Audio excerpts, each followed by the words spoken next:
much and see you next time. Cheerio. Why did I do that?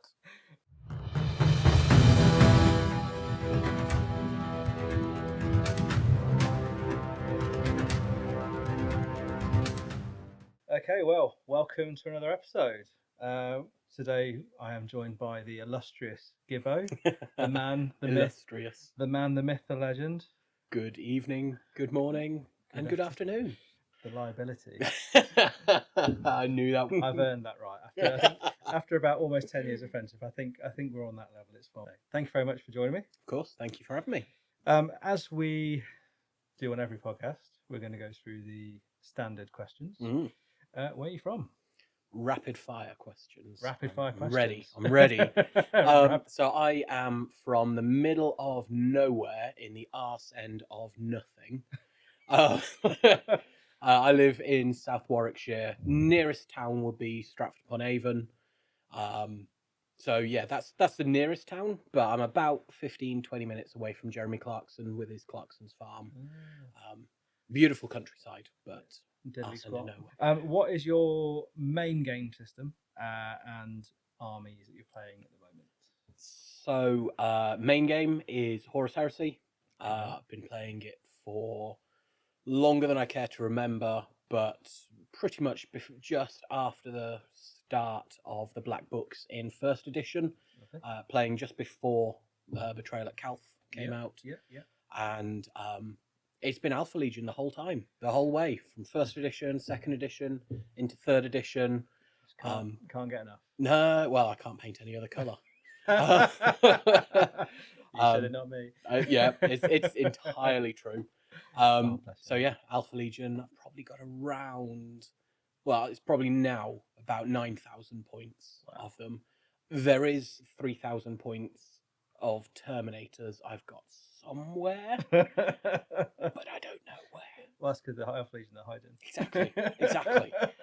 Hiding from me somewhere. So when I find them, I've probably got 12k of Alpha Legion. That's insane. All in various different stages and quality and paint styles. Some from when I started way back with the translucent paints, but applied by hand. All the way up to airbrush, and then experimenting around with recipes and techniques for the airbrushing as well. So, and you're also partial to a bit of Saga. I am indeed, yes. So, as a little bit of a lighter game, a bit more refreshing, because Heresy is a very heavy game. It's very consuming. It is, yeah. I mean, you can spend 3 hours and be on turn 3. It's true. I've just recently picked up Saga, which is a historical game. Sort of bridges that gap between historical and fantasy. There are some more fantastical, magical elements in there, which is a lot of fun. Really easy to pick up. As you found this morning. We played this morning Anglo-Danes versus Normans. Correct, yeah. And it's just a small-ish skirmish game. But it's pretty, I wouldn't say it's loose and fast, because there's a very good, robust rule set around them. But by contrast to Heresy, it is loose and fast. It is. It is beer and pretzels. Yeah. And yeah, you thumped me in my intro game. Gosh, it's almost as if it's karma. That's it. Were you fighting for Jodie's honour? Yeah. That's never going to leave me. No, it will not. So yeah, that's a really good fun game. Just a little bit of fun, bit of refreshment. And yeah, working cleanser. Exactly, yeah. So I'm working on a army of Normans for that. And I've got some Anglo-Danes locked and loaded, ready to go. Nice. And I'm looking to transition soon with that into the Age of Chivalry as well. So you've got like the 100 Years' War between England and France. You've got your knights in suits of armour. You've got peasants wielding big sticks. What's not to love about that? I love the fact that you're learning about the Age of Chivalry, because that's like the furthest that you can get from Alpha Legion as possible. It's like, what's the noble and right thing to do? Oh, you've fallen over. Let me help you up. Stab. Personally, I'm a bit of a history nerd as well in my spare time, so it just tickles that little bit of tickles the tism a little bit, and yeah, it's a lot of fun. We like a bit of tism in the shed. We do. We do like a bit of tism in the shed. The third question is: are you more of a painter or are you more of a player? I think it varies. Hmm. I think we'll probably come on to it in the next question, but I don't have a huge amount of opportunity to play. Yeah.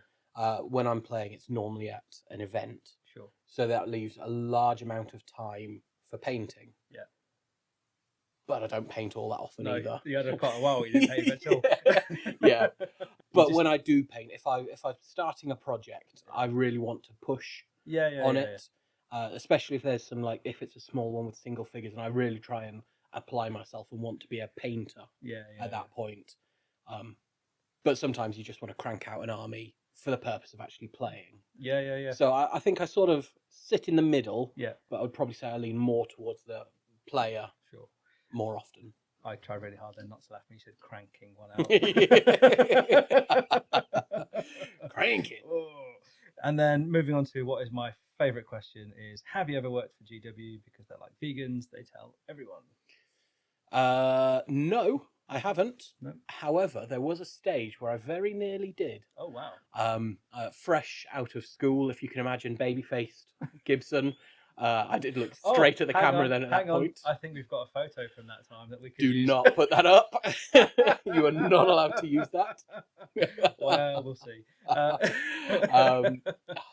hate that photo. It's the best photo ever. I'm so glad it's in like the circulation of the Heresy community. I don't know how he got it. I don't know either. I'm horrified to think. But yeah, fresh out of school, I didn't really know what to do. Yeah. So I applied for all sorts of jobs, one of which was the management program with Games Workshop. Oh, wow. And expected to go absolutely nowhere. Yeah. But one after the other, I've managed to get through each of the interview stages. Oh, wow. Little 18-year-old Chris Gibson with no experience, yeah. except working in a co-op a couple of hours a week. Oh, wow. And got through to the final in-person interview stage where they had a group of about 50 people and just rattled through team activities and in-person stuff. And eventually they rejected me because of age and lack of experience. And I'm thinking, yeah, that's entirely fair. Yeah, how did I get this far? Exactly like, that. What am I doing here? Exactly that. Although that is your usual default position. Where am I? What am I doing here? It really is. It really is. I mean, so much. I mean, going off on a bit of a tangent, but so much of my life I've found myself in scenarios where I'm looking back thinking, what? How? Where am I? What? How did this happen? I woke up this morning and I was in the car and then I was knocking on Tonka's door. Like, what? With a load of saga in my carry case. What is going on? Yeah, gosh, strange things happen. Every day's a mystery. It really is. So yeah, that I've not worked for Games Workshop, but I very nearly did. So you almost could have started every single sentence in this podcast with "when I worked at Games Workshop," but you almost just they. To be fair, I think they got away lightly. Probably did. Obviously, the part of the podcast is meet the player, and it's kind of talking about how you as an individual got into the hobby. Yeah, sure. Your kind of your misspent youth, potentially playing toy soldiers. Mm-hmm. When did you first start collecting Warhammer, and do you remember your first purchase? Okay, so I started. I'm trying to date it. It would probably be early 2000. Okay, it's like a full decade after me, but carry on. I am significantly younger than you. Don't forget. As we just established, yeah. It started with the Battle for Middle-earth magazines. Oh yeah. That Games Workshop started producing as a weekly supplement. Well, not even a supplement. That was the game to start with. With the launch of the Lord of the Rings movies. So I'm trying to think. It probably would be around maybe 99, 2000 sort of time. Did you see that in GW, or was it like WH in the newsagents? Yeah, newsagents. Saw a couple of the TV adverts for it. Thought that's really cool. Parents said, no, you can't waste your money on that because first issue is $2.99, and then after that it'll go up to like £1 million an episode. That is how they get you. It really is. But I didn't listen to them.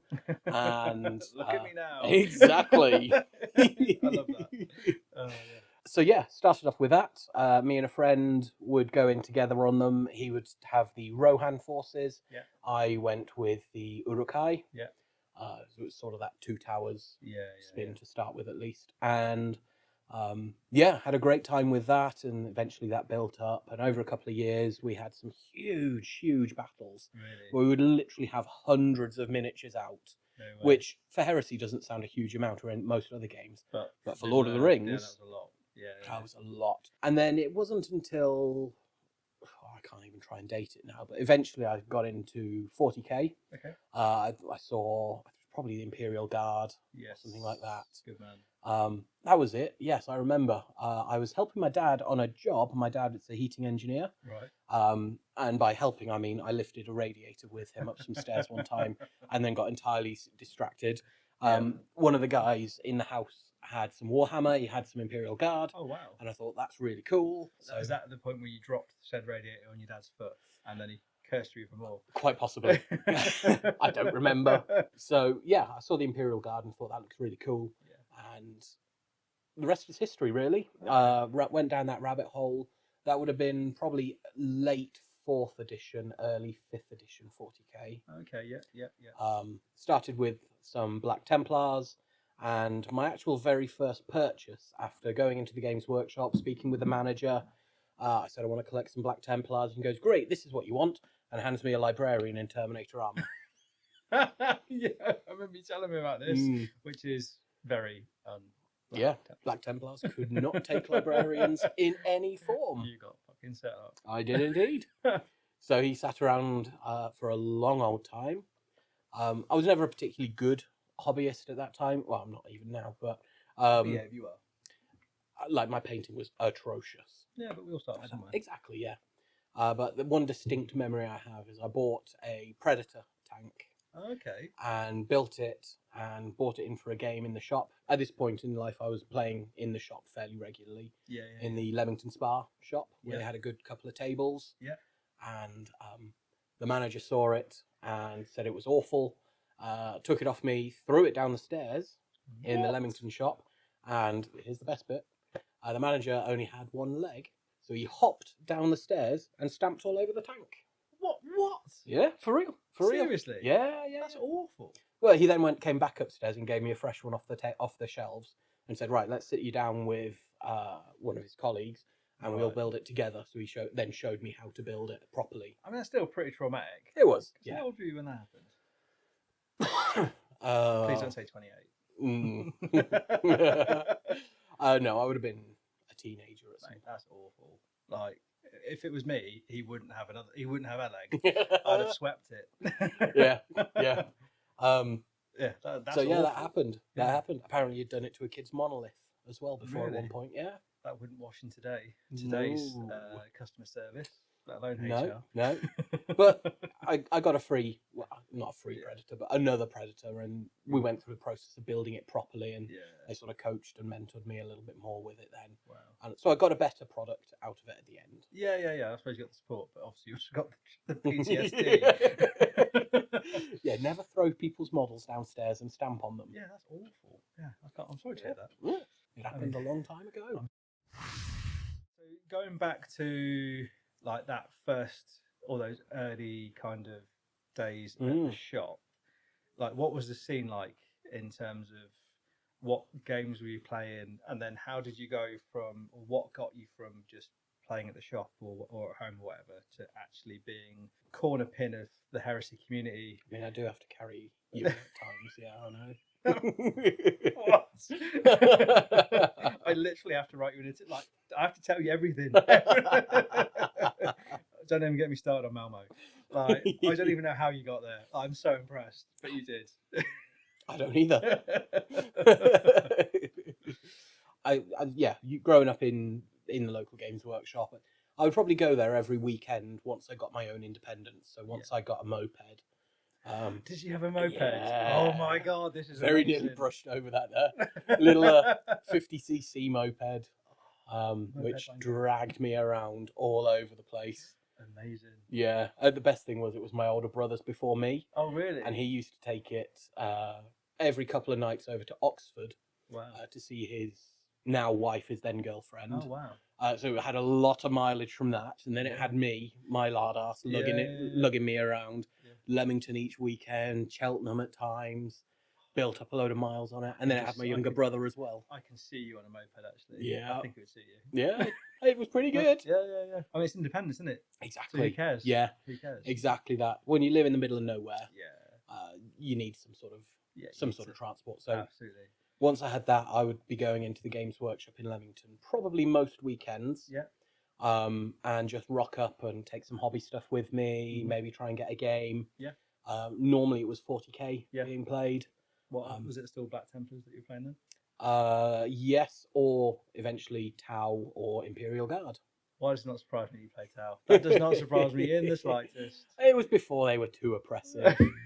Always oppressive. Yeah, but it was me using them. So. Yeah, okay, so it wasn't Tau, fair enough. No. Yeah. So yeah, there was quite a lot of fun with that. Lots of gun drones going into combat, killing stuff when they really shouldn't do. I mean, that's for the lot. All sorts of fun with those armies. Yeah. Had some Imperial Guard, which, as I've said a couple of times now, were literally just dry brushed brown. Yeah. And then some flesh tones on them. Yeah. And I made up some backstory that they were mud flat commandos, so they're brown because they're used to crawling around in the mud. Anything to justify. Yeah. I appreciate that. We've all been there. Yeah. But that was a lot of fun. Yeah. So what was your first event, like proper event? Like, do you remember going to, or did you go to the? Because presumably Scribes wasn't around at that point. No, it wasn't. So my very first event was one of the games days at the NEC. Oh yeah, Games Workshop Games Day, and I put in for the Lord of the Rings tournament. Yeah. And I went with an army of Aragorn and the Army of the Dead Nice. when they were all just metals. Metal ones before the plastic range came, and everyone hated me for it because the Army of the Dead are rock solid. Or were rock again. solid. Oh, look at this! Gibbo's got a really strong army. So, I didn't realise he did that. Oh, I'm a nice guy. Yeah. That's been following you for a while, young man. It has. Yeah, leopards and spots. Seems to ring a bell. Indeed. So what year was? It was would have been one of the last ones they did at the NEC. Yeah. So no, I can't remember what date that would have been. Yeah. But that was, I guess, my first official tournament, as it was. So the first tournament was Lord of the Rings. Mm-hmm. And then kind of how did it get from going to those kind of events to kind of where we are now? I guess I kind of made the switch to Horus Heresy, as 40k was in 7th edition. Yeah. Awful edition of I had no idea what was going on. Yeah. Been there in life in general. I mean, you self-burned yourself there. I know. I'm pretty good at that too. Yeah, so I just didn't really enjoy that edition, so I made the pivot over to Horus Heresy, and then actually I moved away. So I stopped playing for a couple of years. Okay. From 18 through to probably 22 years old.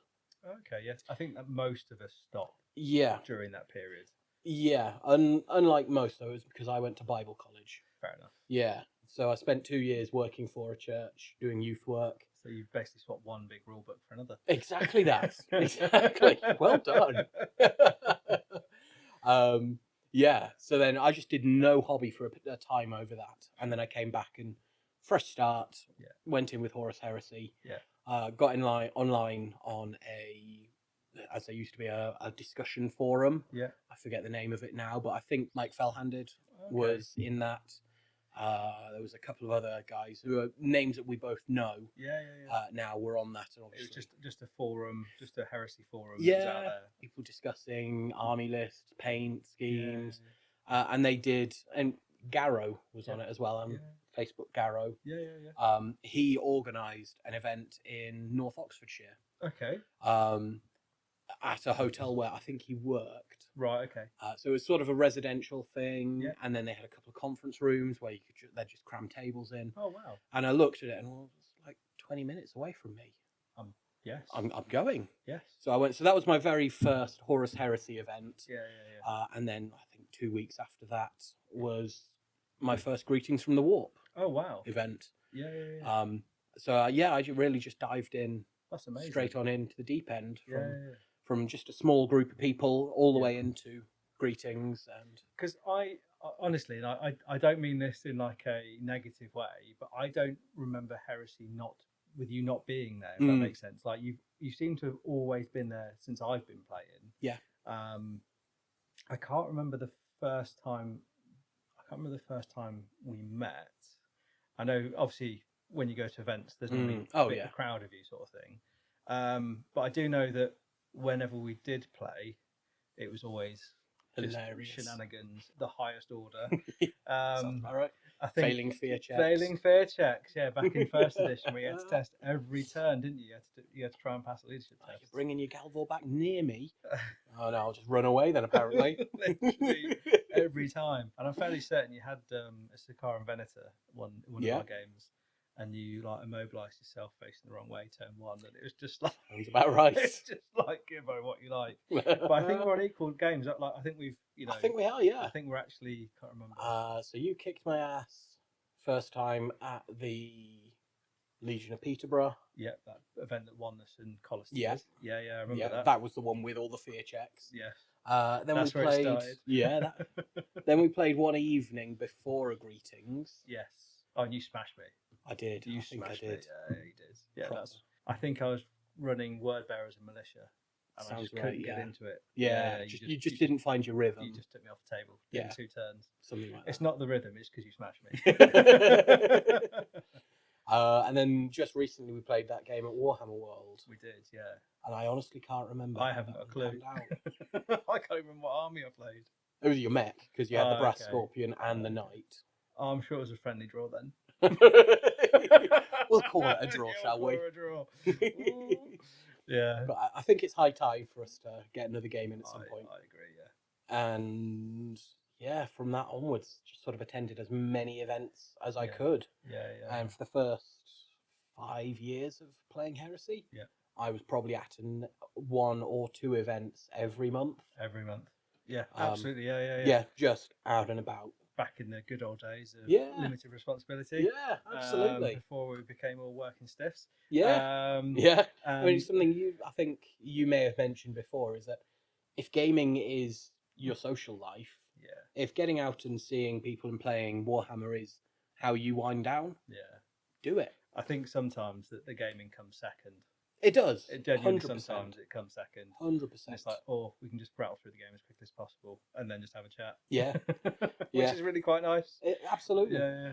Over the last couple of years, I've been known now to just go to an event, not pay for a ticket or anything, but just go to an event just to hang around and chat. Yeah. Like I'll do it at greetings sometimes. Yeah. I may have done it. No, I've not done it for yours yet. But it's nice just to hang out and just chat. Exactly. Chat rubbish. Exactly. Afterwards, go for some food or whatever, and just just hang out. Absolutely, yeah. Just get that social time, just to keep everything on the level. I mean, we'll come back to it and speak in a bit more detail. But that's pretty much Malmo. Really. Yeah. Like it's a fantastic event, really good fun, but it's kind of like a bit of a lad's holiday, really. Yeah.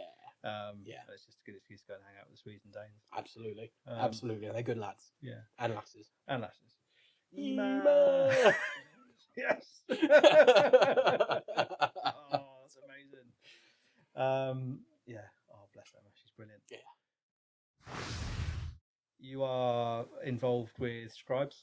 Yes. Scribes of War. Yeah. About 10 years ago, a couple of friends and I were looking for a place to play. Yeah. Games Workshop in Stratford upon Avon is tiny. Right. I mean, looking around the size of this shed that we're in now, you're probably pushing about the same sort of space. Wow. Yeah. Maybe a little bit bigger. So this is 15 square meters. So which is big for a shed, but it's tiny for a GW store. Yeah, absolutely. Especially with a table in it. Exactly. Yeah. Yeah. And when they've then got it racked out with shelves they're trying to prioritize intro games. Yeah, absolutely. We just had no place to be playing there.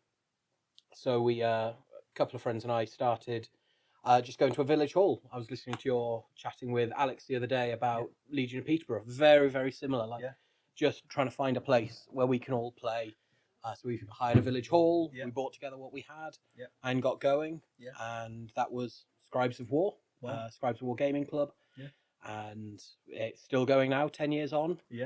And we have regularly on Sunday nights we would have 20 gaming tables full. Wow. So that's 40 players. Yep. That's on a regular basis as well now.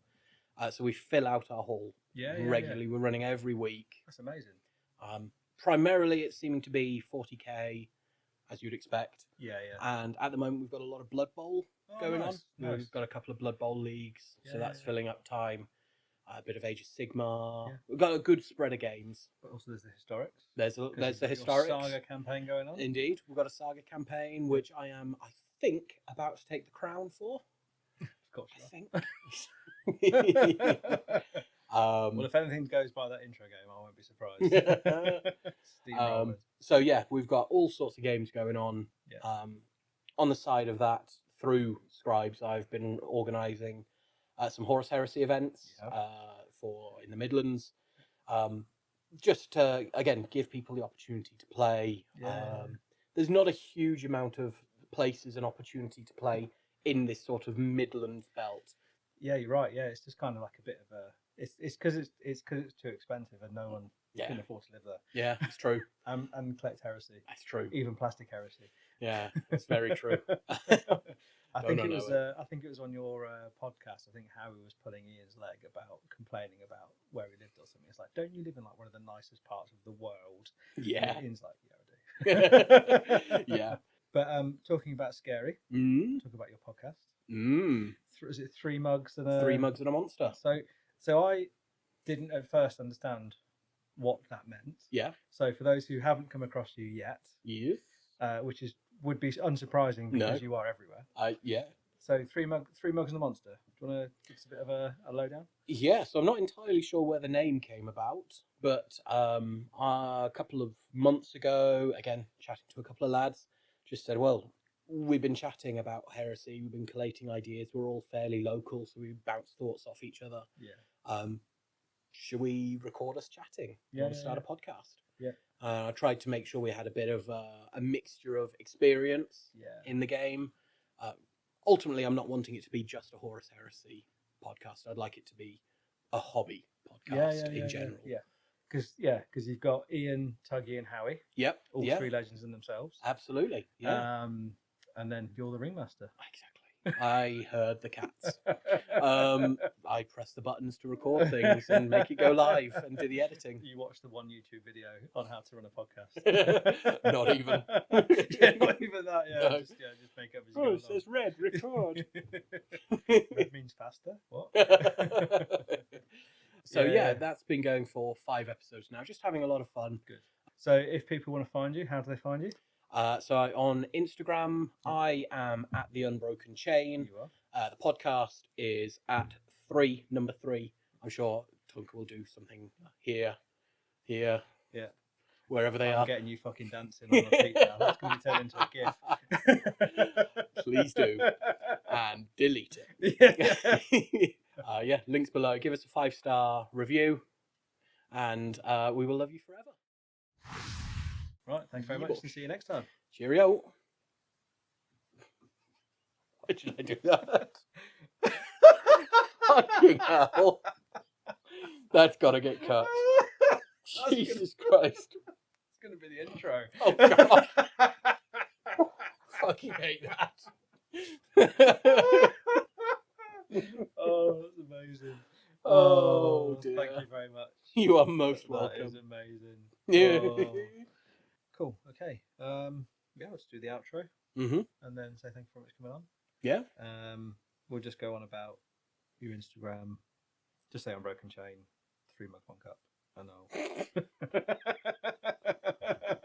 Please tell me that was accidental.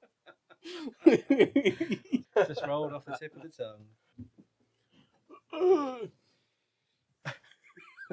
That's gonna still.